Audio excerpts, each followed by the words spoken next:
सध्या पेट्रोलमध्ये 20% E20 ethanol मिसळलं जातं आहे. इथेनॉल ज्याचं रासायनिक सूत्र आहे C2H5OH म्हणजे 2 कार्बन्स 5 हायड्रोजन हायड्रोक्सिल. ऊस किंवा धान्यापासून फर्मेंटेशन, डिस्टिलेशन, डिहायड्रेशनने बनवतात. थोडक्यात ते जैव इंधन आहे. पण यापूर्वी इथेनॉल पेट्रोलमध्ये नव्हतं तरी सगळं सुरळीत सुरू होतं.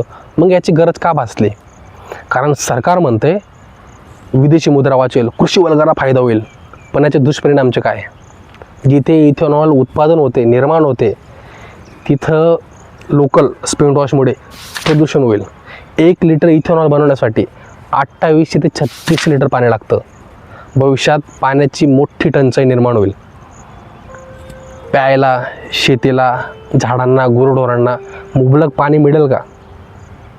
फार गंभीर समस्या निर्माण होईल. इथेनॉलमुळे गाडी बाईकचा मायलेज 5 ते 10% कमी होतो. जुनी वाहन यांचे पार्ट्स खराब, एक्स्ट्रा मेंटेनन्स वाढेल आणि याचा आर्थिक परिणाम सामान्य माणसांच्या खिशावर होईल. मग याचा फायदा कोणाला आहे? साखर मिल्स आणि मोठ्या कंपन्यांना.